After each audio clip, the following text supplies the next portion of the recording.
안녕하세요, 임준입니다. 자, 오늘은요 토픽2 한 번에 통과하기 모의고사 세 번째고요, 쓰기 부분을 살펴보도록 하겠습니다. 자, 쓰기 부분은요 51번부터 54번까지 이렇게 네 문제로 되어 있습니다. 51번 문제는요 어렵지 않습니다. 여러분 풀 수 있으니까 자신감을 가지고 도전해 보시기 바랍니다. 도와주세요 게시판이 있네요. 안녕하세요. 저는 기숙사 504호에 사는 제이슨이라고 합니다. 어젯밤부터 욕실 세면대에 기억이 나와 있고요. 물이 빠지지 않고 이상한 냄새가 납니다. 제가 고치려고 해봤지만 잘 되지 않습니다. 지난번에도 이런 일이 있어서 수리했는데 또 고장이 난 것 같습니다. 꼭 빨리 와서, 그리고 니은이 들어가 있네요. 자, 기억부터 해결해 봅시다. 안녕하세요. 저는 기숙사 504호에 사는 제이슨이라고 합니다. 어젯밤부터 욕실 세면대에 기억이 있고요. 물이 빠지지 않고 이상한 냄새가 납니다. 자, 이건 뭐예요? 자, 이런 문제가 있네요. 그래서 뭐라고요? 욕실 세면대에 문제가 있습니다. 문제가 생겼습니다. 이렇게 얘기할 수 있겠죠. 또는요, 문제가 생겼다라는 것을요, 이상이 있다, 정상적이지 않다, 이상이 있습니다, 이런 식으로 이야기하면 되겠습니다. 어떤 문제가 있습니까? 물이 빠지지 않아요? 이상한 냄새가 나요? 이런 문제가 있습니다. 이렇게 얘기하면 되겠죠. 자, 제가 고치려고 해봤지만 잘 되지 않습니다. 그래서요, 여기에 뭐가 들어가면 될까요? 고쳐주세요 라고 얘기하죠. 자, 중간에 뭐 다른 이야기를 하긴 했는데 뭐라고 했어요? 지난번에도 이런 일이 있어서 수리했는데 또 고장이 난 것 같습니다. 꼭 빨리 와서 수리해 주세요, 또는 고쳐주세요, 이렇게 얘기할 수 있겠죠. 수리하다, 고치다, 이렇게 얘기할 수 있는데요. 이 주세요 대신에 다른 말을 쓸 수 있겠죠. 수리해 주시기 바랍니다, 이렇게 얘기할 수 있고요. 저기는 뭐뭐 씁니다 라고 얘기했으니까 주세요 보다는 주십시오 또는 주시기 바랍니다, 이렇게 얘기하는 게 더 좋겠습니다. 자, 우리 정답을 확인해 봅시다. 자, 여기요, 문제가 생겼습니다, 이상이 있습니다 라고 얘기했고요. 고쳐주시기 바랍니다, 수리해 주시기 바랍니다, 수리해 주시면 좋겠습니다, 이렇게 얘기할 수 있고, 뭐뭐해 주십시오 라고 표현해도 괜찮습니다. 자, 한번 읽어볼게요. 안녕하세요. 저는 기숙사 504호에 사는 제이슨이라고 합니다. 어젯밤부터 욕실 세면대에 문제가 생겼습니다. 물이 빠지지 않고 이상한 냄새가 납니다. 제가 고치려고 했지만 잘 되지 않습니다. 지난번에도 이런 일이 있어서 수리했는데 또 고장이 난 것 같습니다. 꼭 빨리 와서 수리해 주시기 바랍니다. 고쳐 주시기 바랍니다. 이런 식으로 얘기하면 되겠죠. 자, 52번을 보도록 합시다. 자, 52번을 보기 전에요, 한국에는요, 웃으면 복이 와요, 이렇게 얘기하는 것들이 있습니다. 웃으면 복이 와요, 이 말은요, 맞는 것 같아요. 내가 만약에 웃어요, 그러면 좋은 일이 생겨요. 맞는 말 같죠? 그런데요, 보통 우리가 생각하는 것과 반대입니다. 자, 반대라는 것은 뭐냐면 복이 오면 웃어요. 여러분들은 어떤 것이 더 자연스럽습니까? 자, 똑같은 말 아니에요. 순서가 바뀐 말이죠. 웃으면 좋은 일이 생겨요. 좋은 일이 있으면 웃어요. 어떤 것이 더 자연스럽죠? 사실은요, 여러분들이 좋은 일이 있습니다. 6급에 합격했어요. 좋은 친구를 만났어요. 내가 어떤 성공을 이뤘습니다. 그러면 웃어요. 그죠? 그런데 반대로 내가 웃어요, 그러면 합격합니까? 내가 웃어요, 그러면 성공합니까? 네, 여기서는 그렇게 이야기를 하고 있죠. 그래서 원인과 결과를요, 뒤집어서 생각을 하면 우리의 많은 생각들이 바뀔 수 있다라는 겁니다. 자, 한번 읽어봅시다. 보통 사람들은 좋은 일이 있을 때 좋은 표정을 짓고 나쁜 일이 있을 때 나쁜 표정을 짓는다. 그런데 이것을 좀 다른 시각에서 본다면 원인과 결과를 기억이라고 얘기했고요. 즉, 좋은 표정을 지으면 좋은 일이 생기고 나쁜 표정을 지으면 나쁜 일이 생긴다는 것이다. 이렇게 다시 한번 설명을 했네요. 이 부분 중요해요. 이것을 잘 표현한 말이 바로 행복해서 웃는 것이 아니라 웃어서 행복한 것이다 이다. 또 한국에는 웃으면 복이 온다 라는 말이 있는데 이 말에도 이러한 생각이 들어있다. 즉, 좋은 일이 없더라도 항상 웃으면 긍정적으로 생각하다 보면 곧 당연히 웃어야 할 만큼 니은 이렇게 얘기했습니다. 자, 우리 하나씩 해결해 볼게요. 보통 사람들은 좋은 일이 있을 때 좋은 표정을 짓고, 그러니까 이게 원인이고 이게 결과라는 거죠. 나쁜 일이 있을 때 나쁜 표정을 짓는다. 원인과 결과를 얘기하는 거죠. 원인과 결과요. 그런데 이것을 좀 다른 시각에서 본다면, 바꾼다면 이거죠. 원인과 결과를 어때요? 바꾸다라고 얘기할 수 있겠죠. 바꾸어 생각해 볼 수 있다. 바꾸어 생각해 볼 수 있는데요. 그것을 다시 한번 설명한 것이 요겁니다. 즉, 그러니까 무슨 말이에요? 좋은 표정을 지으면 좋은 일이 생기고 나쁜 표정을 지으면 나쁜 일이 생긴다는 것이다. 자, 이렇게 정반대로 원인과 결과를 바꾸어 생각하고 있죠. 아니면 다르게 생각하고 있는 겁니다. 자, 두 번째 괄호를 해결해 봅시다. 또 한국에는 웃으면 복이 온다라는 말이 있는데 이 말에도 이러한 생각이 들어있다. 즉, 좋은 일이 없더라도 항상 웃으며 긍정적으로 생각하다 보면 곧 당연히 웃어야 할 만큼 좋은 일. 자, 여기에 있었어요. 좋은 일이 없더라도 좋은 일이 어때요? 좋은 일이 생긴다. 좋은 일이 생긴다는 것이다. 이렇게 얘기할 수 있겠죠. 자, 답을 확인해 봅시다. 좋은 일이 생길 것이다. 이렇게 얘기하고 있죠. 자, 이 답을 넣어서 다시 한번 읽어보도록 할게요. 보통 사람들은 좋은 일이 있을 때 좋은 표정을 짓고 나쁜 일이 있을 때 나쁜 표정을 짓는다. 그런데 이것을 좀 다른 시각에서 본다면 원인과 결과를 바꾸어 생각할 수 있다. 즉, 좋은 표정을 지으면 좋은 일이 생기고 나쁜 표정을 지으면 나쁜 일이 생긴다는 것이다. 이것을 잘 표현한 말이 바로 행복해서 웃는 것이 아니라 웃어서 행복한 것이다 이다. 또 한국에는 웃으면 복이 온다 라는 말이 있는데 이 말에도 이러한 생각이 들어있다. 즉, 좋은 일이 없더라도 항상 웃으며 긍정적으로 생각하다 보면 곧 당연히 웃어야 할 만큼 좋은 일이 생길 것이다. 이렇게 표현할 수 있겠습니다. 자, 52번 문제 중에서는 조금 어려울 수 있는 문제였는데요. 여러분들이 앞뒤 문장을 잘 생각해 보시면 쉽게 답을 구할 수 있을 겁니다. 자, 이제 우리는 그래프를 해석하는 문제 53번 문제를 보도록 하겠습니다. 여기서는요, 한국의 가족 형태의 변화에 대한 자료를 분석하는 거예요. 자, 여기 보면 한국의 가족 형태 변화가 있는데 가구가 제가 생각할 때는 1000가구 단위인 것 같아요. 그래서 한국 인구를 고려해 봤을 때 이것은 1000가구다라고 생각할 수 있습니다. 1980년이고요. 여기는 2010년. 그러니까 얼마 동안의 변화입니까?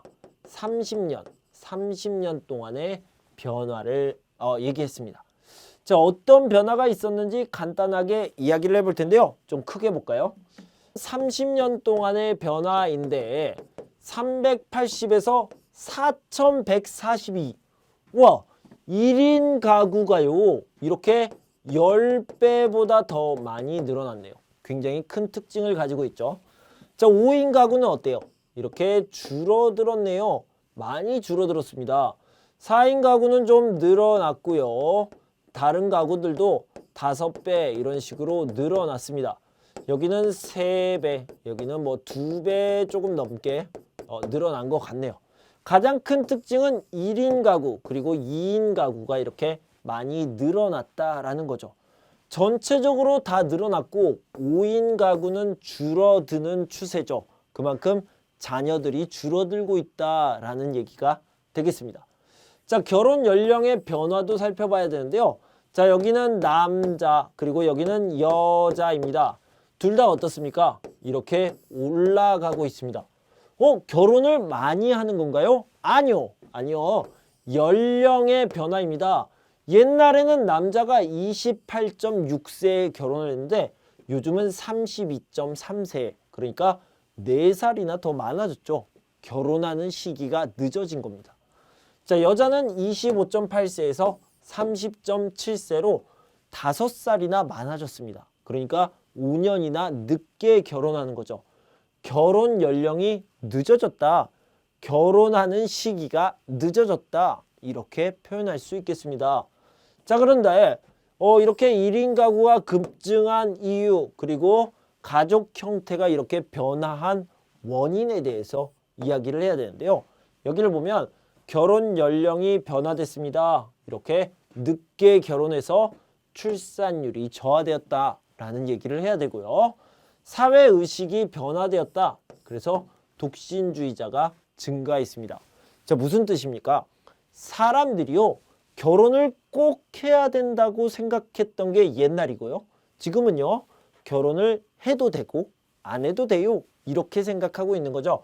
그래서 사회의식이 변화되면서 독신주의자가 증가했다. 이렇게 생각할 수 있습니다. 자, 고령화는 뭐예요? 할아버지, 할머니가 많아졌다라는 얘기죠. 그래서 혼자 사는 할아버지, 혼자 사는 할머니가 많아졌고요. 또는 자식들이 다 분가를 했어요. 독립을 했어요. 노인부부가 증가했습니다. 노인부부는 2인 가구가 될 거고요. 독거노인은 1인 가구가 되는 거죠. 그래서 1인 가구와 2인 가구가 폭발적으로 늘어나게 된 겁니다. 자, 우리 하나씩 분석하면서 가봅시다. 가구원 수가 이렇게 변화되었습니다. 그래서 1980년과 2010년을 비교를 하면요. 1인 가구가 10배, 2인 가구가 5배 이렇게 늘어났고요. 5인 가구는 줄어들었습니다. 그래서 1인 가구 수가 급증했다라는 것을 이렇게 표현해 봤습니다. 한국의 가구 수 변화를 살펴보면 5인 이상 가구가 3,974가구로 가장 많았던 1980년대와 달리 2010년에는 1인 가구와 2인 가구가 크게 늘었음을 알 수 있다. 특히 1인 가구는 1980년 383가구에서 2010년 4,142가구로 10배 이상 증가했다. 자, 1인 가구가 이런 큰 특징을 가지고 있으니까 한 번 더 설명을 해줍니다. 자, 그리고요, 이게 빠져 있는데 결혼 연령이 변화되었다. 결혼 시기가 늦었다. 자, 써봅시다. 결혼 연령 변화라고 해서 이것을 좀 다르게 표현했어요. 방금 제가 얘기한 것처럼 결혼 시기, 결혼하는 시기 다 괜찮아요. 결혼 시기가 늦어졌다. 이렇게 얘기했습니다. 자, 결혼 시기가 늦어지면서 어떤 일이 생겼습니까? 출산율이 저하됐습니다. 저하라는 말은요, 더 적어졌다라는 의미입니다. 자, 그리고요, 이 원인에 대해서 바로 얘기해 봅시다. 또한 사회의식이 변화함에 따라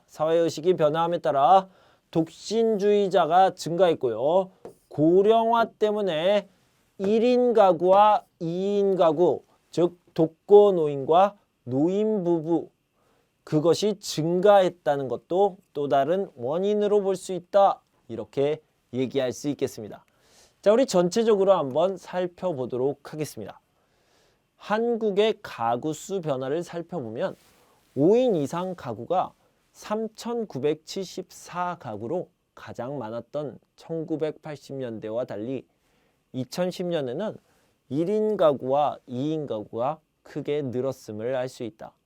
특히 1인 가구는 1980년 383가구에서 2010년 4142가구로 10배 이상 증가했다. 한편 결혼 연령은 이 부분 잘 보세요. 아까 제가 써드리지 못했는데요. 한편 결혼 연령은 남녀 모두 20대 후반에서 30대 초반으로 늦어졌는데 이것이 바로 연결되는 거죠. 이로 인한 출산율 저하가 가족 형태 변화의 가장 큰 원인이라고 볼 수 있다. 또한 사회의식이 변화함에 따라 독신주의자가 증가하고 고령화로 인해 독거노인과 노인 부부가 증가한 것도 또 다른 원인으로 볼 수 있다. 이렇게 그래프를 해석했습니다. 다시 한번 여기를 보면요. 결혼 연령이 변화했다라는 거예요. 20대에서 30대로 남자는 4살, 여자는 5살이나 4년, 5년이 이렇게 늦어지면서 이것이 어떻게 됐어요? 출산율 저하로 늦어졌다라는 거죠. 그래서 이런 특징이 여기에 이렇게 반영이 된 겁니다. 다시 한번 보면 결혼 연령은 남녀 모두 20대 후반에서 30대 초반으로 늦어졌는데 이로 인한 출산율 저하가 가족 형태 변화의 가장 큰 원인이 되었다. 이렇게 써주시면 되겠습니다. 마지막으로 54번을 좀 살펴보도록 합시다. 600에서 700자로 긴 글을 쓰는 거고요. 50점짜리 문제입니다. 오늘은 도시에 대한 이야기를 해요. 도시가 어떻게 형성되었습니까? 도시는 별건 아니에요. 그냥 사람들이 많아졌습니다. 사람들이 많이 모여서 살기 때문에 사람들이 많이 모여서 살 수 있도록 편리한 시설들이 생기겠죠. 이렇게 편리한 시설들 중에는요. 경제활동을 할 수 있는 장사, 가게 이런 시설들이 많이 있을 거고요. 그러다 보면은 살기가 더 편리해져요. 그러면 사람들이 더 많이 모이겠죠. 도시가 점점 더 커지겠죠. 그러면 편리하고 사람들이 많아서 뭐든지 좋습니다. 돈 벌기도 편하고요. 그런데 좋은 점만 있습니까? 아니요. 사람들이 많이 살다 보니까 문제점도 갖게 되겠죠. 이제 문제를 한번 살펴봅시다. 많은 사람들이 생활하기 편리한 곳을 찾아 모여들면서 자연스럽게 도시가 형성되었다. 그런데 요즘은 거주지를 결정할 때 경제나 편의 이외에도 다른 중요한 조건들을 따진다. 아래의 내용을 중심으로 살기 좋은 도시에 대한 자신의 생각을 쓰라라고 있습니다. 여기부터요. 도시가 가지고 있는 문제점은 무엇입니까? 살기 좋은 도시는 어떤 조건이 있어야 됩니까? 이러한 조건을 갖추기 위해 국가와 개인은 어떤 노력이 필요합니까? 이렇게 얘기했죠. 그래서 첫 번째는 문제점, 두 번째는 살기 좋은 도시의 조건, 세 번째는 좋은 도시를 만들기 위한 노력, 이런 것들을 알아보면 되겠습니다. 시작합시다.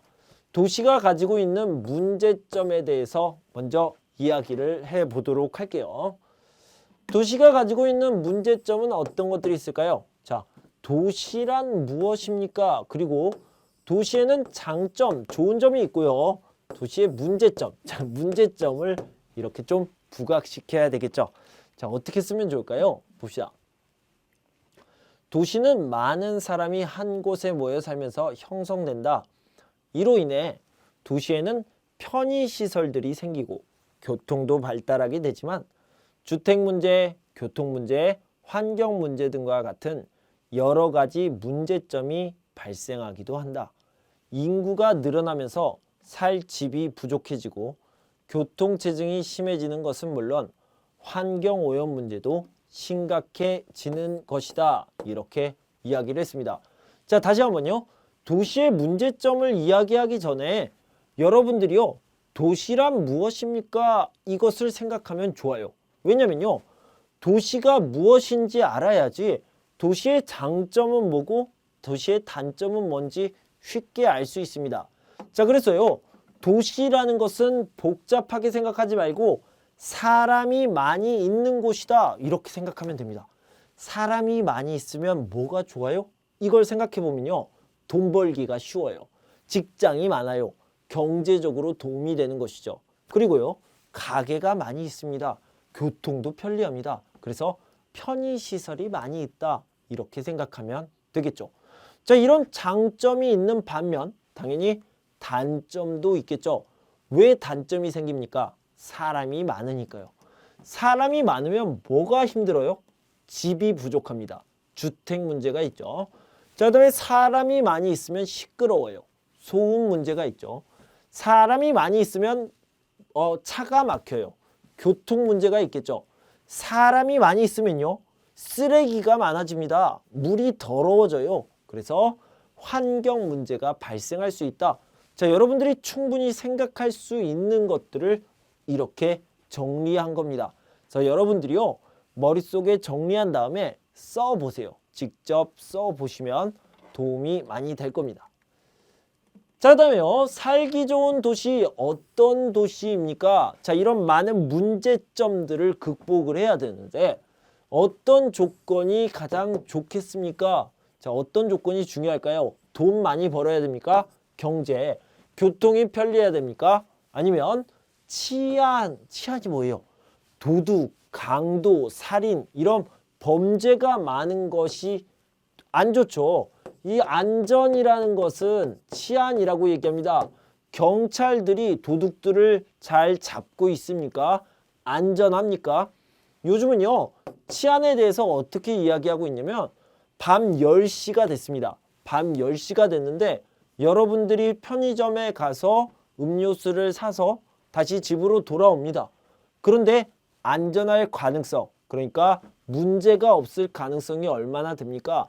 그런 의미에서 서울은 치안이 잘 되어 있다고 보더라고요. 그러니까 안전한지, 범죄로부터 안전한지를 이야기하고 있죠. 자, 그다음에 편의시설이 많이 있습니까? 환경이 괜찮습니까? 자연환경이 좋습니까? 문화가 있습니까? 교육시설이 있습니까? 여러 가지가 있겠죠. 그런데 이 모든 조건을 다 쓸 수 없어요. 그래서 선생님은 세 가지만 한번 추려봤습니다. 세 가지를 선택했는데요. 저는 역시 안전이 중요하다고 생각을 했어요. 그리고요. 환경도 중요하다고 생각했고요. 문화 부분도 중요하다고 생각했습니다. 자, 구체적인 부분은 다음에서 알아봅시다. 자, 이 치안이라는 것은 방금 이야기했던 대로 범죄로부터 안전한 것을 이야기하는 거죠. 도둑, 강도, 살인 이런 것들로부터. 자, 읽어볼게요. 그렇다면 좋은 도시란 무엇일까? 대부분 좋은 도시라 하면 기술이 발달하고 경제력을 갖춘 도시를 떠올릴 것이다. 하지만 살기 좋은 도시의 조건을 묻는다면 조금 달라진다. 먼저 살기 좋은 도시는 치안이 보장된 곳이다. 정치적 분쟁이 계속되거나 범죄로부터 안전을 보장받지 못한다면 안심하고 살 수 없기 때문이다. 자, 좋은 도시, 잘 사는 도시 이런 것이 아니라요. 살기 좋은 도시, 그러니까 내가 생활하기에 좋은 도시는요. 안전이 제일 중요하겠죠. 내가 안전하고 가족들이 안전한 것이 가장 중요하다는 겁니다. 자, 두 번째는 환경입니다. 살기 좋은 도시의 두 번째 조건은요. 쾌적한 주변 환경입니다. 환경이 깨끗하지 않으면 만약에 주변에 쓰레기가 많이 있다거나 아니면 보기 안 좋은 시설들이 있다면 살기가 좋겠어요? 아니죠. 항상 불쾌하겠죠. 그래서 환경이 깨끗하지 못한 곳에서 살면 몸도 마음도 건강할 수 없기 때문이다. 그래서 환경도 아주 중요하다는 겁니다. 자, 마지막엔 무엇입니까? 문화 부분이 굉장히 중요하다고 생각합니다. 자, 어떤 도시에 가든지 그 도시만의 고유의 오리지널 문화가 있습니다. 그래서 그런 문화가 발달하거나 문화가 유니크, 독특한 곳이면 좋겠습니다. 그것이 하나의 중요한 조건이라고 생각하고요. 꼭 그 도시만의 문화가 아니라 여러 문화가 섞여서 융합된 문화 이런 것들이 있어도 굉장히 멋있을 것 같아요. 제가 선택한 것은요, 문화 부분입니다. 끝으로 살기 좋은 도시는 문화가 발달한 도시이다. 이때 문화란 도시 고유의 특성만을 의미하는 것이 아니다. 다른 지역 또는 타국의 다양한 문화까지도 존중받는 곳이야말로 진짜 좋은 도시라 할 수 있다. 그러니까 그 도시만의 고유한 문화가 있고요. 다른 곳으로부터 온 문화도 존중받을 수 있는 그 정도의 수준, 의식 수준이 있어야 된다는 거죠. 자, 마지막으로는요, 이런 것들이 있습니다. 이런 조건을 갖추기 위해 국가와 개인이 노력을 해야 됩니다. 어떻게 해요? 함께 노력을 해야 되죠. 자, 그럼 정부는 어떤 노력? 시민은 어떤 노력? 정부는요, 정책을 마련하고 시설을 정비해야 되죠. 자, 정책을 마련하고 시설을 정비하는데 국민들의 세금을 쏟아 부을 수 있는 거죠. 투자할 수 있는 거고요. 그럼 시민들은 이 세금을 내겠죠. 그리고만 되는 게 아니라 공동체 의식과 높은 수준의 문화 의식이 필요하다는 겁니다. 자, 그러니까 정부에서는 리더의 역할을 해야 되겠죠. 그래서 이렇게 하는 게 좋겠습니다. 정책, 팔리시를 만들어야 되고요. 그 다음에 세금을 사용하는데 시설을 정비하는데 사용해야 된다는 거죠. 그러면 시민들은 세금을 내기만 하면 되는 게 아니라 높은 문화의식으로 함께 정부의 정책과 협력하여서 함께 만들어 가야 됩니다. 우리는 하나다. 우리가 함께 해야 된다라는 의식, 그리고 높은 수준의 문화의식을 만들어 가야 된다라는 겁니다. 자, 그래서 이걸 글로 표현을 해보면요. 이러한 조건을 갖춘 도시를 만들기 위해서는 정부와 시민이 함께 노력을 해야 한다. 정부는 각종 도시 문제를 해결할 수 있는 정책을 마련하고 시설을 정비해야 하며 시민들은 공동체 의식을 갖고 정부의 정책에 적극적으로 협조하며 각자의 자리에서 더 좋은 환경을 만들기 위해 최선을 다해야 할 것이다. 이렇게 얘기하고 있습니다. 자, 전체적으로 정리를 해본다면요. 좋은 도시, 즉 살기 좋은 도시를 만들기 위해서는 어떤 노력이 필요합니까? 그리고 어떤 도시가 살기 좋은 도시입니까? 이런 문제였는데요. 처음에 도시에 대한 정의를 내렸습니다. 도시는 사람들이 모여 사는 곳이다. 그래서 좋은 점도 있고 나쁜 점도 있다. 이런 나쁜 점을 해결하기 위해서 노력을 해야 되는데 살기 좋은 도시를 위해서 어떤 조건이 필요합니까? 선생님은 치안에 대해서 이야기했고요. 그 다음에 환경, 문화에 대해서 이야기를 했습니다. 안전한 곳이어야 되고요. 그리고 좋은 환경이 있어야 되고 문화적으로도 좀 높은 수준이었으면 좋겠습니다. 라고 했고요. 마지막에는 이거 개인과 정부가 어떤 노력을 해야 됩니까? 정부는 좋은 정책, 시설 정비, 그리고 개인은 높은 의식 수준을 가지고 정부의 정책에 협조해야 된다. 이렇게 글을 마무리하면 되겠습니다. 자, 여러분 공부하시느라 수고 많으셨습니다. 자, 쓰기가 이렇게 끝났는데요. 이제 하나만 남겨놓고 있습니다. 자, 3회 듣기 부분을 가지고 저는 다시 돌아올 텐데요. 그때까지 여러분 건강하고 행복하세요. 감사합니다.